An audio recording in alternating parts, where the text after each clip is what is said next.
moments when men's cruelty could not be explained. It had to be seen.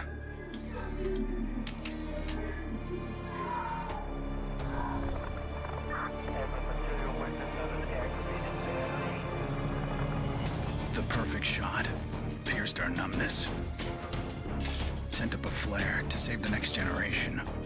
It said, "This is where we've been. Don't follow." Then there was no one left to heed the warning. And the only one left to save was yourself.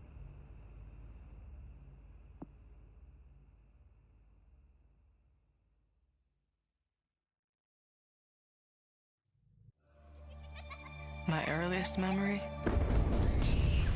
is war. It was a conflict so complex that it could never be resolved.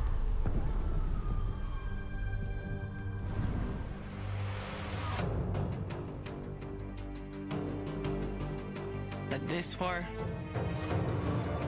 isn't complicated.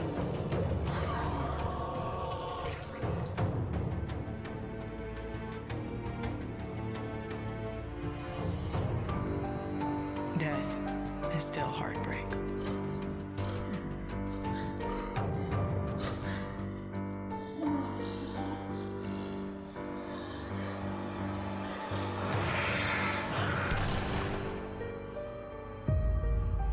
But a kill is a kill.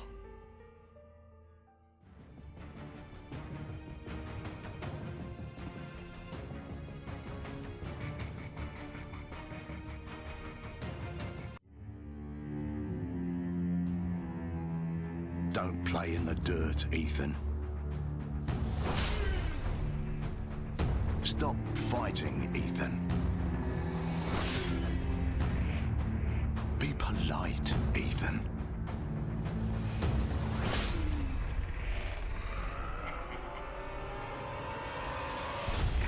We can suppress the animal instincts all we want, bury them under layers of polish. But they exist for a reason. When we lived in a genteel fairy tale world, somebody did the dirty work out of sight. But when the fairy tale turned nightmare,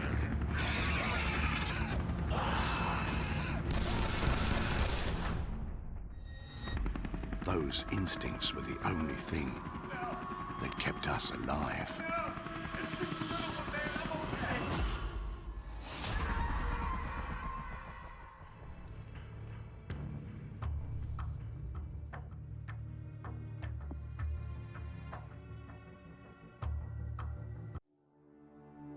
Where there is life, there is light. The glow of hope. At times, it burns brightly, but dwindles and fades.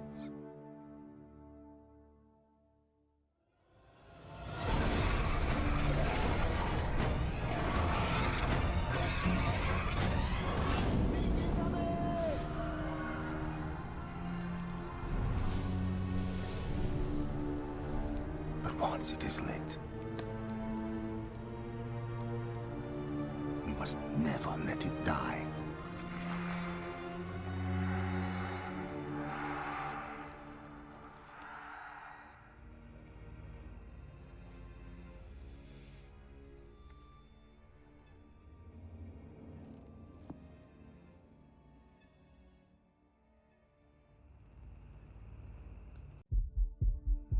There's never a moment when you forget. It's there when you fall asleep and when you wake up. You keep going over the things you should have done. I should have stayed home that day.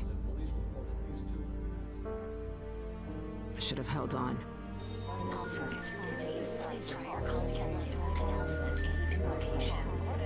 The agony is always there.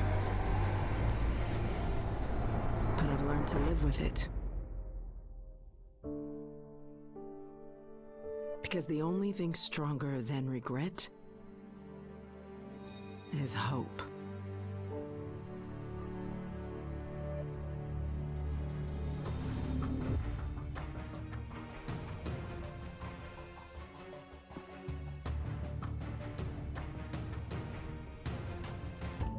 To all my classmates who alienated me because I was different.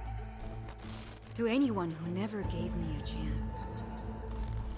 To the people who ignored me while I hid behind zeros and ones. Thank you.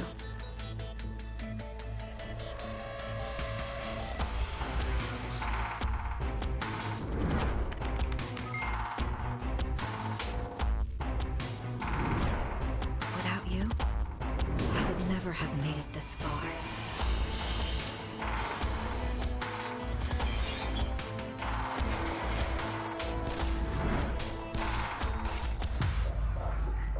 I would have been weak and dependent. I would have ended up just like you.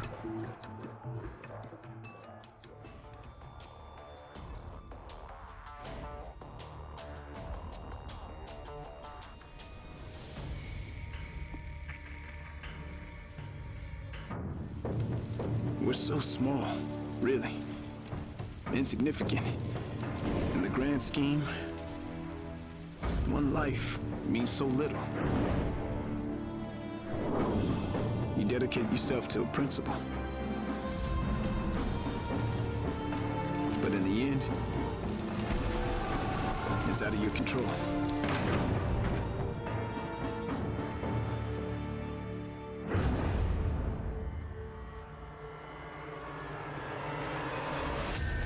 In this world, principles get you killed. You lend a hand, it gets torn off.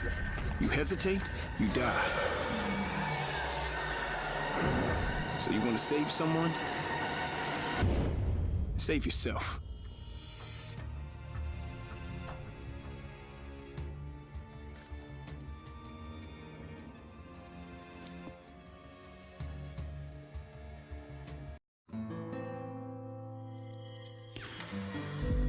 I was born into this life. I suffered for it. And reaped the rewards. I could tell you that I didn't want it. That I tried to get out. But I got no reason to lie anymore.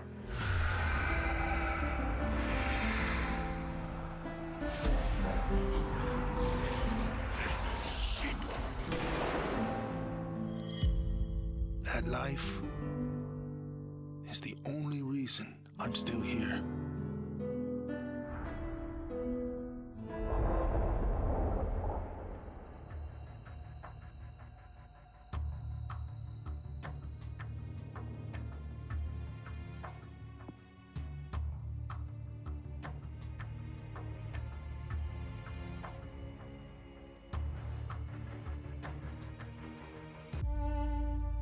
I was never afraid of Cachet the Deathless. I laughed at the fairy tale of this undead phantom. A woman of science would never fear such silliness. But what do we know?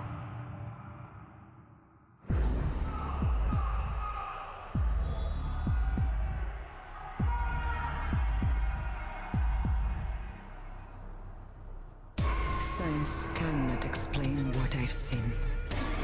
And in the face of such horror, there is no logic.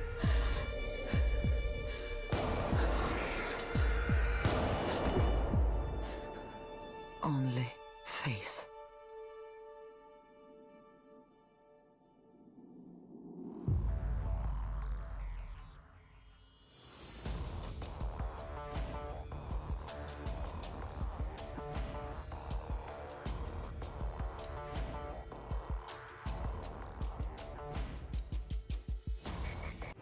I was just a boy when the Soviet Union collapsed. The nation was divided in two. Those with power and those without. At 8 years old, I learned the price of weakness. And I vowed never to pay that price again. I became the strong man. I gathered wealth, influence, and power. But nature is indifferent to the hierarchy of men. Once more, she burned my world to ashes, leaving only bitterness and the rage I would need to survive.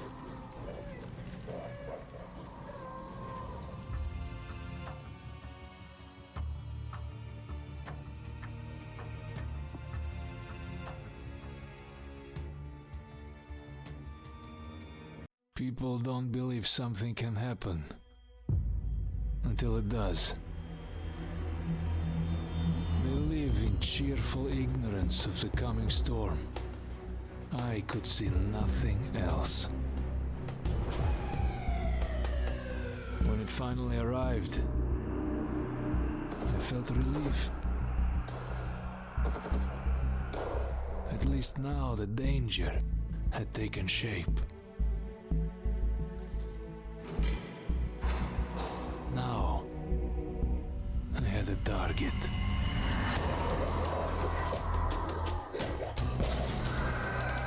And I didn't have to fight alone.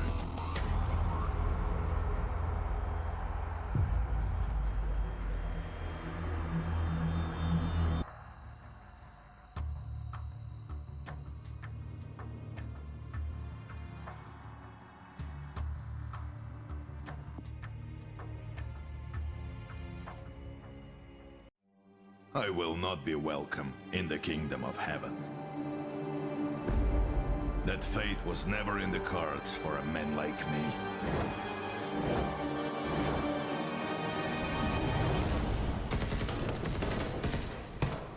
The Lord had other plans.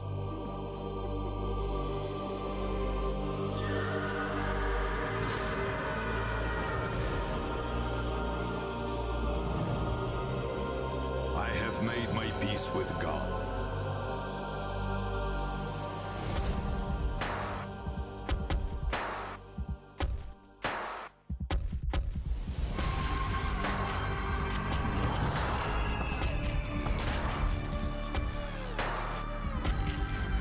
He is with me in this life, and that is enough.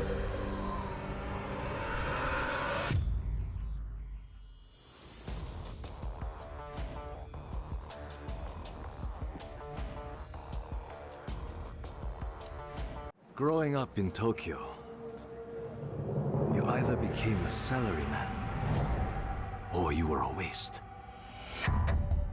If you asked around, it's safe to say I was the latter. They said I lacked self-control, that I shamed my family. So my father sent me off to relatives in the States. Turns out, Americans care a lot more about earnings than honor. Which worked out fine. Until the Zeke showed up.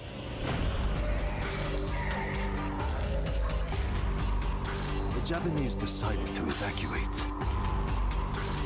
They didn't have the firepower to fight. But I had special skills. So when everyone else was leaving, I went home.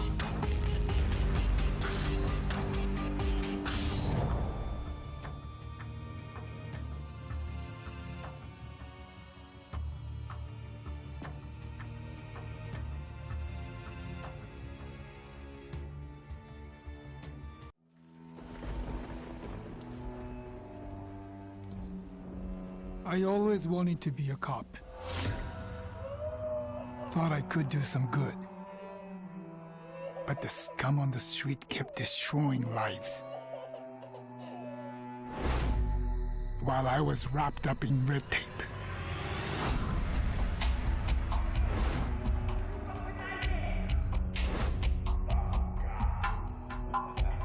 Shackled by senseless laws.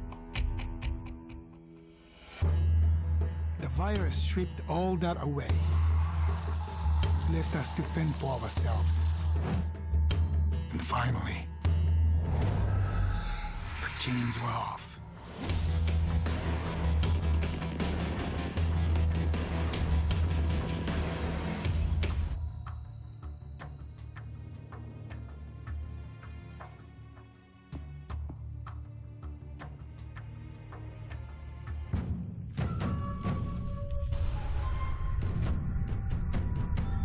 I was 11 years old the first time I felt the ground shake.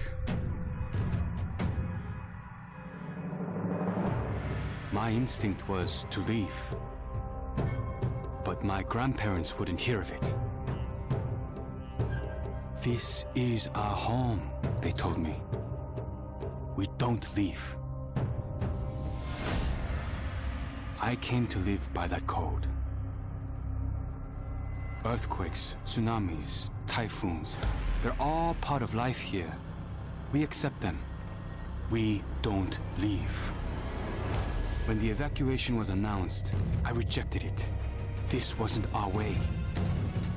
Then I saw them. And I understood.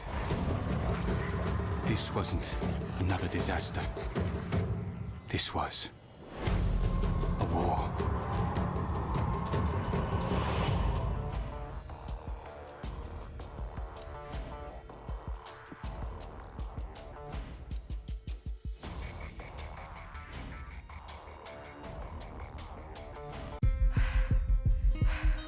Nobody expected a 9-year-old girl from Tokyo to be fascinated by guns. Nobody imagined a 22-year-old university senior would drop out and train for the biathlon.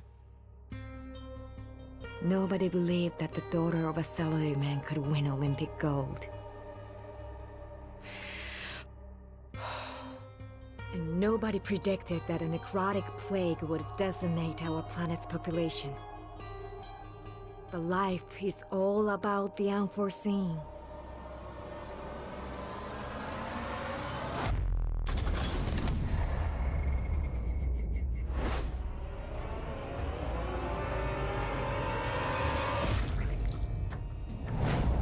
And nobody saw me coming either.